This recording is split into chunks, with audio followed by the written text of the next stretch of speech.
ओम नमः सिद्धेभ्यः ओम नमः सिद्धेभ्यः नमो अरिहन्ताणं नमो सिद्धाणं नमो आयर्याणं नमो वज्रायाणं नमो लोये सबसाहुणं चलते फिरते तीर्थ हैं करते सब संता हम तो बस इतना जानते आप सरीखे हम तो बस इतना जानते आप सरीखे कुंडलपुर के बड़े बाबा की मूलायक श्री वासुपूज्य भगवान की परम पूज्य आचार्य भगवान गुरुदेव शेखर विद्यासागर जी महाराज की परम पूज्य मुनि शेखर विमल सागर जी अनंत सागर जी धर्म सागर जी आदि समस्त तीन कमनों और मुनिराजों की पंच कल्याणक महामहोत्सव की बोलिए परम पूज्य श्री भाव सागर जी महाराज की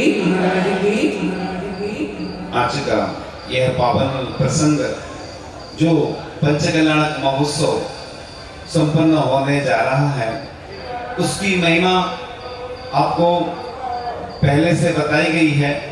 फिर भी लोग सोचते होंगे कि पंचकल्याणक में शामिल तो हम हो जाते हैं, लेकिन इसकी महिमा क्या होती है। तो पंचकल्याणक महोत्सव भगवान के गर्भ में आने से लेकर मोक्ष तक की यात्रा होती है। किस प्रकार से भगवान बनते ही यह देखने का सबसे महान अवसर यह पंचकल्याणक महोत्सव होता है, जिसके माध्यम से कैसे भगवान गर्भ में आए, कब उनका जन्म हुआ, क्या प्रक्रिया होती है, हम उस महोत्सव को मनाते हैं। वैसे तो देव मनाते थे महोत्सव, लेकिन मनुष्य भी यहाँ पर महोत्सव मना करके अपने को सौभाग्यशाली समझते हैं। जिस प्रकार से लौकिक आयोजन होते हैं उसमें लोग बढ़ चढ़कर हिस्सा लेते हैं, इसी प्रकार से यह जो महोत्सव है, इस महोत्सव के माध्यम से भगवान बनने की प्रक्रिया दिखाई जाती है, समझाई जाती है कि किस प्रकार से तीर्थंकर प्रकृति की सत्ता वाला जीव जब स्वर्ग से क्षय होने के निकट होता है और देवायु मात्र 6 मास रह जाती है, तब इंद्र अवधि ज्ञान से जान करके तीर्थंकर घर में आएंगे इसकी सूचना कुबेर को देता है और उसके माध्यम से आगे की प्रक्रिया चलती रहती है। तो यह सिर्फ एक महोत्सव, सामान्य महोत्सव नहीं है, ये भगवान के पंचोत्सव होते हैं पंचकल्याणक के माध्यम से कि किस प्रकार से हमें अपने जीवन में बदलाव लाना है, किस प्रकार से वह भगवान बने। यह पाषाण से परमात्मा की यात्रा तो होती है, उसके साथ साथ संस्कारों की यात्रा भी होती है कि संस्कार के माध्यम से, सूर्य मंत्र के माध्यम से सामान्य पाषाण भी पूज्य बन जाता है। इसी के अंतर्गत पिछी का परिवर्तन भी होना है। जिस प्रकार से पिछी का परिवर्तन होता है तो लोगों का हृदय परिवर्तन भी हो जाता है। लोग देखते हैं कि हमने भी निवेदन किया था लेकिन हमको नहीं मिल पाई। जो पुण्यशाली होते हैं, जो ज्यादा नियम लेते हैं, उनको पिछिका प्राप्त हो जाती है पुरानी। और इस प्रकार से प्रतिदिन एक एक कल्याणक आगे बढ़ते चले जाएंगे और हमें भी अपना कल्याण करना है। यह एक लाइफ मैनेजमेंट का सबसे बड़ा महोत्सव है कि कैसे भगवान ने अपने जीवन किंकर से भगवान तीर्थंकर कैसे बने, यह सिखाया जाता है। और सिर्फ बाहरी क्रियाओं में देख करके कि भोजन आदि करके हम इस महोत्सव को मनाएं। कई लोग समोसरण आदि में भी जाते हैं, बाहर घूमते रहते हैं, लेकिन अंदर नहीं जा पाते हैं। लेकिन यह जो एक महान महोत्सव, आप लोगों को तो वैसे वेदी प्रतिष्ठा करना थी और वेदी प्रतिष्ठा हो जाती 3 दिन में, लेकिन चूंकि 925 वर्ष के लगभग, जो भी 900 से ऊपर हैं, भगवान की प्रतिमा 925 वर्ष प्राचीन है। 725 के आसपास लगभग मंदिर प्राचीन है। इतने प्राचीन प्रतिमा जो अतिशयकारी है, लोगों की आस्था श्रद्धा जुड़ी है भगवान से। और कई लोगों की ऐसी भावनाएं आई कि हमें विराजमान करना है, हमें विराजमान करना, तो लोगों ने रजत वेदी बनाई और भी अच्छी अच्छी वस्तुएं लगाकर कि जब लोगों ने इतनी भावना बनाई तो लोगों की भावना जब देखते हुए, उन लोगों का उत्साह देखते हुए लगा कि ये वेदी प्रतिष्ठा नहीं होना चाहिए, यहाँ तो महावेदी प्रतिष्ठा होना चाहिए, महामहोत्सव होना चाहिए। क्योंकि भगवान के प्रति जब आस्था बलवती है लोगों की तो वह कार्य हो जाता है। तो जिस घड़ी जिस पल की प्रतीक्षा थी और जिस महोत्सव का स्वप्न सबने देखा था वह घड़ी आज आ चुकी है और लोग देख रहे हैं। कल एक व्यक्ति ने बोला इसके पहले भी महोत्सव हुए हैं लेकिन इस महोत्सव में बड़ा उत्साह है, अलग नजर आ रहा है लोगों को। क्यों नहीं होगा? क्योंकि वासुदेव भगवान से उनकी आस्था जुड़ी है। हमारे जो पूर्वज थे हमें मंदिर प्रदान कर गए थे, लेकिन हमने क्या किया? वैसे ही भगवान को रखे रहे, वैसे ही सब। लेकिन लोगों ने सोचा कि जैसे हम अपने घर में परिवर्तन करते, अपने वस्त्र में, कार में, दुकान मकान सब परिवर्तित करते, ऐसे हमारे मंदिर की जो वेदी है इतनी सुंदर हो कि सब लोग आकर देखें कि कैसी वह वेदी है। इन्होंने अपनी आस्था को प्रकट करके भगवान को शासन दिया है और गर्भगृह और वेदी रजतमय बना करके एक अलग ही लोगों ने अपनी भक्ति प्रकट की है। क्योंकि भगवान तो कुछ लेते नहीं, हम भगवान को क्या दे सकते हैं? भगवान को तो उससे मतलब भी नहीं रहता है। आप चाहे सामान्य वेदी पर बैठाओ चाहे रजत वेदी पर बैठाओ, लेकिन इस निरत से हमारी आस्था प्रकट होती है। क्योंकि दुनिया में अपने लिए तो सब करते हैं लोग, लेकिन बड़े सौभाग्यशाली और पुण्यशाली व्यक्ति वह होते हैं जो भगवान के लिए सब कुछ समर्पित कर देते हैं। तेरे दर पे लुटा दी है सब तमन्नाएं, लोग कहते हैं खुद को मिटा बैठे। तो अपने को मिटा देना, अपने को समर्पित करना, देव शास्त्र गुरु के लिए कभी भी ये विकल्प नहीं करना कि हमारे पास कुछ नहीं है, जो कुछ है बस समर्पित कर दें। हृदय से अच्छी सच्ची और अच्छी भक्ति दिखाते हैं। इधर पर इंद्र रानी नहीं बनते हैं।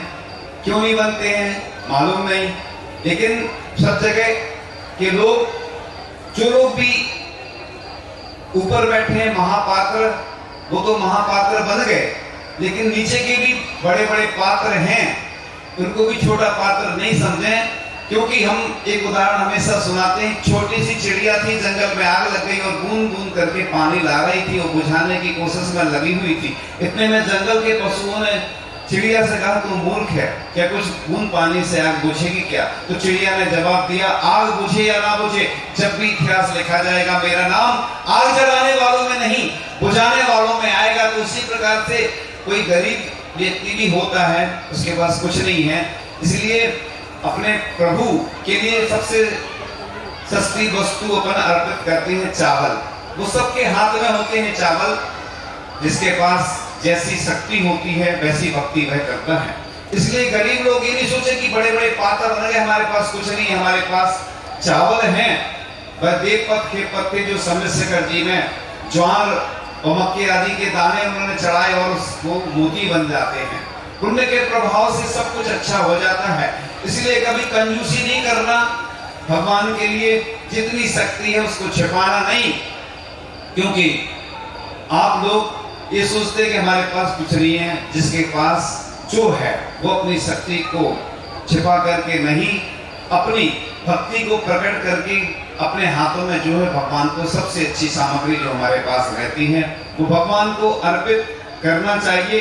तो इसी प्रकार से प्रभु भावों से ही श्रद्धा का निर्माण होता है। साथ ही हमारी श्रद्धा समर्पण स्वरूप सम्यक दर्शन की ज्योति को प्रकट करके महोत्सव का रूप लेता है। इसी प्रकार धर्म रूपी तीर्थ का प्रवर्तन करने वाले तीर्थंकर के जीवन की जो 5 विशिष्ट अवस्थाएं होती हैं वही कल्याणक कहलाती हैं। इसके कई अर्थ होते हैं। इसी प्रकार से जिन्हें सौधर्मेंद्र ने महा महोत्सव के रूप में संपन्न किया था, उसी प्रकार से हम भी आप सब मिलकर के यह महा महोत्सव मनाते हैं। इसमें दिव्य और भव्य जो प्रतिमाएं विराजमान होती हैं उनके निर्दोष मंत्रोच्चार और भावों की विशुद्धता और संयम की साधना पूर्वक संस्कार किए जाते हैं। तो साक्षात सम्यक निधि के निमित्त इन जन्मों के दर्शन और वंदन करके लाखों लोग अपनी श्रद्धा को प्रकट कर देते हैं। इसी प्रकार से जो पौराणिक व्यक्तित्व होते हैं, जो परमात्मा बने हैं या जो पाषाण है उसको परमात्मा बनाने के लिए यह महोत्सव किए जाते हैं। पद्म पुराण में उल्लेख आता है कि जब मिथ्या दृष्टियों की बहुलता होती है तब तीर्थंकर भगवान का जन्म होता है। इसी प्रकार से यह महोत्सव तो पौराणिक पुरुषों के जीवन का संदेश घर घर पहुंचाने का उद्देश्य होता है। इस प्रकार से इन महोत्सव में पात्रों का अवलंबन लेकर सक्षम जीवन यात्रा को रेखांकित किया जाता है। पंचकल्याणक तीर्थंकर भगवान के घर में आने से लेकर मोक्ष जाने पर्यंत विशिष्ट समारोह के रूप में मनुष्य व देवताओं के द्वारा यथा समय मनाए जाते हैं। ये कल्याणक इनके तीर्थंकर नामक पुण्य प्रकृति के उदय से ही होते हैं। इस प्रकार से यह जीवंत चित्रण होता है। वैसे हम भगवान की नकल नहीं कर सकते कि भगवान आहार कैसे लेते हैं, ये सब अष्टप्रौढ़ ग्रंथ में निषेध किया है, लेकिन यहाँ पर साक्षात दिखाया जाता है कि भगवान ने कैसे आहारचर्या की, कैसे उन्होंने दीक्षा ली। दीक्षा कल्याण होता है, महिलाओं की आंखों में सबसे ज्यादा आंसू आते हैं, हम देखते हैं मंच से, तो भजन गाते ना जब उड़ चला पंछी रे हरी भरी डाल से, रोको रे रोको कोई मुनि को बिहार से। तो जब दीक्षा का प्रसंग आता है महिलाएं रोने लगती हैं, आंसू आते हैं महिलाओं के, लेकिन फिर उस संसार वैराग्य के समन होता है। क्या होता है? एक बहुत अच्छा भजन है, संसार की असारता दुखों की है अपारता, जो थम गए तो दुख ही दुख, जो चल दी तो शाश्वता, उलझ गए तो कुछ नहीं, सुलझ गए तो शाश्वता, संसार की असारता दुखों की है अपारता, पुकारते हैं आपको मुक्तिपुरी के रास्ते, संसार के क्षणिक ये सुख नहीं आपके है वास्ते, क्षणिक सुखों में जो फंसा वो डूबता ही डूबता, संसार की असारता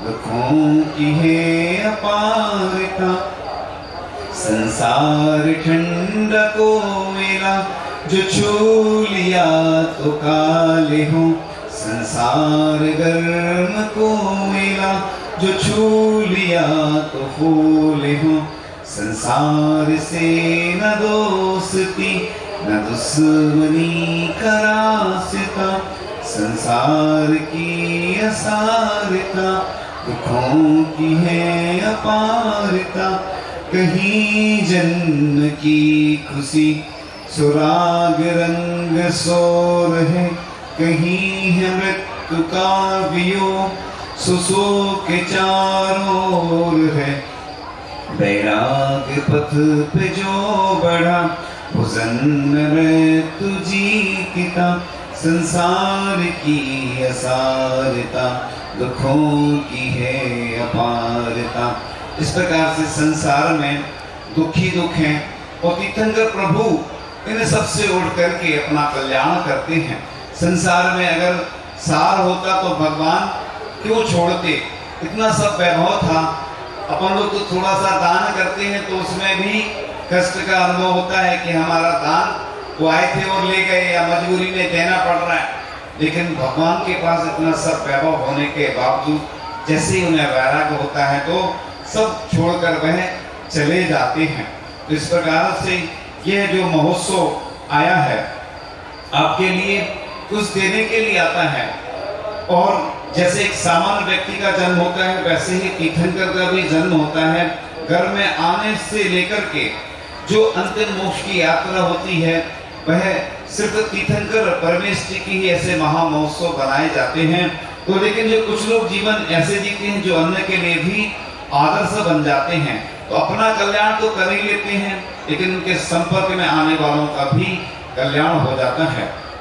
तो मानव जीवन के हितार्थ व आत्मिक शांति की प्राप्ति हेतु और प्राणी मात्र के कल्याण हेतु यह सब होते हैं।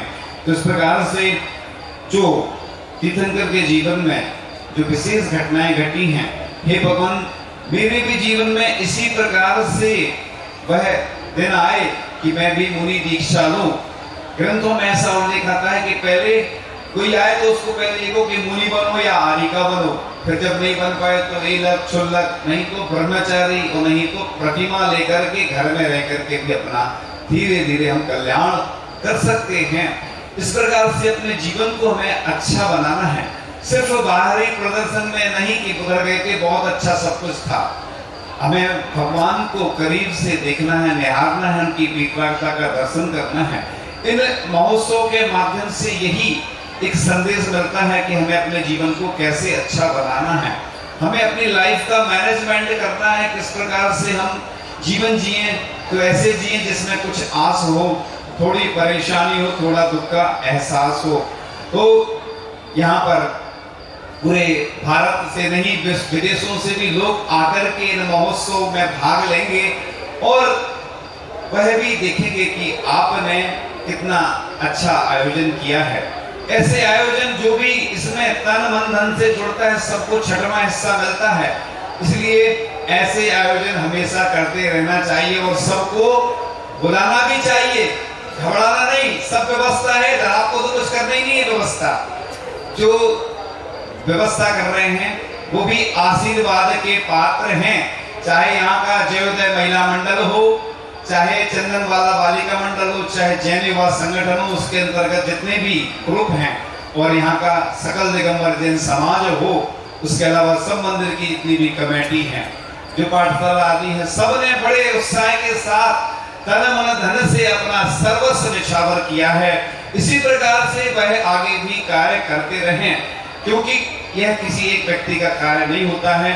वह जन्म कल्याणक का उदाहरण आचार्य श्री हमेशा दिया करते हैं कि जन्म कल्याणक में जब 1008 कलशों से जो बालक होते हैं तीर्थंकर, उनका जब अभिषेक होता है, जन्माभिषेक, तो एक देव पानी भरता है और हाथ लगाते लगाते वह क्षीर समुद्र से वहां पहुंचता रहता है। वह चित्र आपने देखा होगा। इसी प्रकार से आप लोग भी यह महामहोत्सव बड़े उत्साह से मनाए, उदासीन नहीं रहना है, नहीं तो फिर दीक्षा लेना पड़ेगी। हम देखते हैं कई बार लोग धार्मिक क्रियाओं में तो उदासीन हो जाते हैं। और कल हम देख रहे थे जब जुलूस चल रहा था तो लोग नृत्य कर रहे थे। देखो भोजन में मसाला कितना डलता है उतना ही अच्छा लगता है। अब नृत्य कर तो यहाँ मैदान में करो जिसको नृत्य करना। और अब रथ की परंपरा भी चेंज करना, अपन को रथ सब घरों से निकलना, आगे से निकलेगा और धीमे धीमे गति चलेगा। भगवान को रोकना नहीं। 500 गण है और रोकेंगे तो फिर कई एक सप्ताह तक चल पाएगा वो रथ। तो लोग कई लोगों की भावना है हमारे घर पे भी सामने से निकलना चाहिए, तो रथ चलता रहे, भगवान पीछे रह गए। लोग नृत्य करने में इतने कि नृत्य होता था 1 घंटे, ट्रेन लेट हो गई। इसी प्रकार से फिर से अंतिम दिन भी शोभा यात्रा निकलेगी। तो ये ध्यान रखना है कि हमें भगवान के लिए श्रीफल अर्पण करना है, भगवान की आरती आदि करना, जो भक्ति करना है, तो भगवान नहीं रुकेंगे आपके लिए। ऐसा कई लोग अभिषेक के लिए लेट आते, तो हम एक बहुत अच्छा उदाहरण देते, नहीं तो आगे ये चलाना पड़ेगा। रथ पे भगवान को विराजमान करके आपके घर से रोज निकलेगा, अभिषेक कर लो, घर पे खड़े रहो, वहीं मंदिर नहीं जाना पड़ेगा। तो भगवान आपको दर्शन देने नहीं आएंगे, आप करो भगवान के घर से ही। और विराजमान ऐसी प्रतिमाएं हों रथ के ऊपर, चतुर्मुखी प्रतिमाएं, चारों दिशाओं में भगवान सबसे ऊपर रहें, उनके ऊपर छत्र लगे रहें, चारों दिशाओं में कभी भी कोई कहीं से भी दर्शन करे तो उनको दर्शन हो जाए। आगे और क्रम जारी रहेगा इन्हीं भावनाओं के साथ कि सबको रथ में भगवान के दर्शन हो। और आप ऐसे नृत्य करें, लेकिन सीमा में करें, ज्यादा नहीं। नृत्य करते रहते हैं और समय एक्स्ट्रा चला जाता है, इसलिए इस बात का ध्यान रखेंगे आगे से। महाराज जी ने भी एक बार प्रवचन में बोला था, लेकिन लोग कहते हैं कि महाराज जी तो बोलते रहते हैं, तो भक्ति को मना नहीं है। आरती होती है रात में, उसमें करो। और भी जन कल्याण का जुलूस निकलेगा, आगे भी अंतिम दिन श्री जी की शोभा यात्रा निकलेगी।